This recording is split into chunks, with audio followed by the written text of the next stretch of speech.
নমস্কার বন্ধুরা, আরও একটা নতুন রেসিপির ভিডিওতে আপনাদের সবাইকে স্বাগত। আজকে বানাচ্ছি আলু কাঁচকলা দিয়ে মাছের পাতলা ঝোল। এই সময়টা ভীষণ গরম পড়েছে, একদম তৃষ্ণাদায়ী বলা যেতে পারে। রান্নাঘরে রান্না করতেও ইচ্ছা করছে না, আর তার সাথে যোগ হয়েছে বাড়ি বাড়ি জ্বর, পেট খারাপ এইসব। জ্বর থেকে উঠে সবারই মুখে প্রচণ্ড অরুচি, তাই জন্য ভাবলাম এই রান্নাটা করি আর শেয়ার করি আপনাদের সাথে রেসিপিটা। এটা কিন্তু খুব কম মশলায় পেটের জন্য খুব ভালো, আর তার সাথে খেতেও কিন্তু দারুণ টেস্টি হয়। একবার অবশ্যই বানিয়ে দেখবেন। এর জন্য নিয়েছি আমি কাঁচকলা, দুটো কাঁচা কলা নিয়েছি, আর এইভাবে 3 ভাগ করে নিয়ে এখন খোসাটা ছাড়িয়ে নিচ্ছি। আমি এইভাবে একটুখানি চিড়ে দিয়ে খোসাটা খুলে নিচ্ছি। আপনারা যদি পিলার দিয়ে করেন তাহলে দেখবেন কাঁচকলার গায়ে একটা সবুজ অংশ লেগেই থাকে, পরে সেটা রান্নার পরে কালো হয়ে যায়, তো দেখতে ভালো লাগে না। সেই জন্য আমি এভাবে ছাড়িয়ে নিই। আর এখন দেখুন কত সুন্দর সাদা অংশটা বেরিয়ে গেছে, আর রান্নার সময় কিন্তু এই রঙটাই থেকে যাবে। আর যেহেতু এটা খুব বেশি মোটা কাঁচকলা নয়, সেজন্য আমি এক একটাকে 2 পিস করে নিলাম। আপনারা মোটা কাঁচা কলা পেলে সেটাকে 4 পিস করতে পারেন। আর খোসাটা কিন্তু আমি ফেলে দেব না, আমি এটার ভর্তা বানিয়ে খাবো। রেসিপি চাইলে ওপরে আই বাটনে আমি লিংক দিয়ে দিচ্ছি, ক্লিক করে দেখে নেবেন। একটা মিডিয়াম সাইজ আলু কুচি করে নিয়েছি, আর নিয়েছি একটা ছোট টমেটো। প্রথমে আমি একটা মশলা বানিয়ে নেব, সেজন্য কড়াইতে, শুকনো কড়াইতে, কোনো তেল নেই এর মধ্যে, দিয়ে দিয়েছি 1 চা চামচ গোলমরিচ।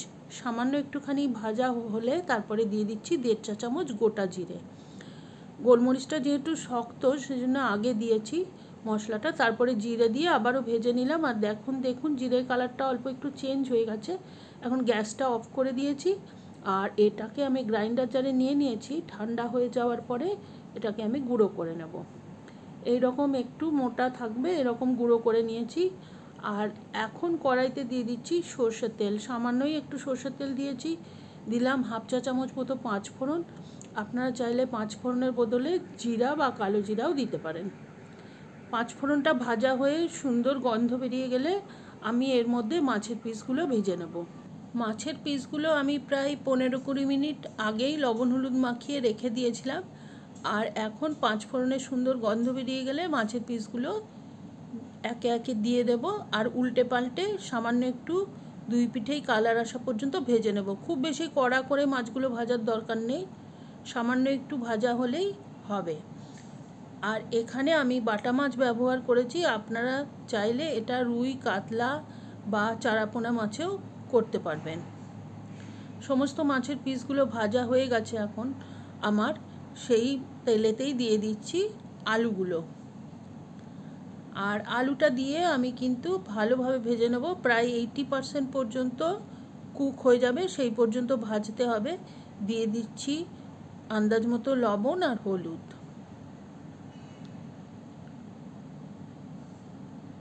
আর এখানে আমি আলু আর কাঁচকলা ব্যবহার করেছি, আপনারা চাইলে আরও অন্য সবজি দিতে পারেন, বা কাঁচা কলার বদলেও অন্য সবজি দিতে পারেন, বা শুধু আলু দিয়েও করতে পারেন এই রান্নাটা, তাতেও কিন্তু ভালোই হবে। আলুটা বেশ ভালোভাবে ভাজা হয়ে গেছে, এখন আমি দিয়ে দিচ্ছি কাঁচকলার পিসগুলো। কাঁচকলা কিন্তু খুব বেশি ভাজতে লাগে না, খুব তাড়াতাড়ি নরম হয়ে যায়, সেজন্য কাঁচা কলা দিয়ে আমি আরও 2 মিনিট একটু আলুর সাথে ভেজে নিচ্ছি। আর তারপরে আমি দিয়ে দেবো 1/2 চা চামচ মতো আদা বাটা। আদা বাটাটা দিয়ে ভালোভাবে ভেজে নিতে হবে। আঁচ এখন আছে লোতে, একটু উল্টে পাল্টে ভেজে নিতে হবে, আর যাতে আদার কাঁচা গন্ধটা চলে যায়। এখন দিয়ে দিচ্ছি একটা ছোট সাইজের টমেটো, আমি কুচি করে নিয়েছি। এটা দিয়ে আবারও আমি একটুখানি ভেজে নিচ্ছি। আর তারপরে দিয়ে দেবো জল। জলটা একটু বেশি দিতে হবে, কারণ এই রান্নাটা কিন্তু বেশ ঝোল ঝোল হবে। আর জলটা আমি আগে সামান্য গরম করে নিয়েছিলাম। জলটা দিয়ে আঁচটা মিডিয়াম করে ঢাকনা দিয়ে আমি 10 মিনিট রান্না করে নেব, যাতে সমস্ত সবজি ভালোভাবে সেদ্ধ হয়ে যায়। 10 মিনিট বাদে ঢাকনা খুলছি, আর দেখুন এখন ঝোল ফুটে উঠেছে। আর মাঝখানে আমি একবার ঢাকনাটা খুলে একটু সবজিগুলো উল্টে পাল্টে দিয়েছি, আর লবণটা চেক করে নিয়েছি। এখন আমি দিয়ে দিচ্ছি 1/2 চা চামচ মতো চিনি। চিনিটা সম্পূর্ণই অপশনাল, আপনার যদি পছন্দ না হয় তাহলে এটা স্কিপ করতে পারেন। তারপরে দিয়ে দিচ্ছি ভেজে রাখা মাছগুলো। মাছগুলো দিয়ে 5 মিনিট ঝোলের মধ্যে সেদ্ধ করে নেব। মাঝে একবার উল্টে দেব যাতে দুই পিঠই সমানভাবে সেদ্ধ হয়ে যায়।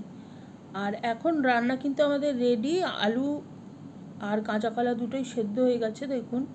এখন আমি আগের থেকে আমার বানিয়ে রাখা ভাজা মশলাটা এর মধ্যে দিয়ে দিচ্ছি। 1.5 চা চামচ দিচ্ছি। আমার যেই পরিমাণ ঝোল হয়েছে তাতে সেটাই যথেষ্ট, আপনারা আপনাদের আন্দাজ মতো দেবেন। তারপরে ঝোলের সাথে ভালোভাবে মিশিয়ে নিচ্ছি।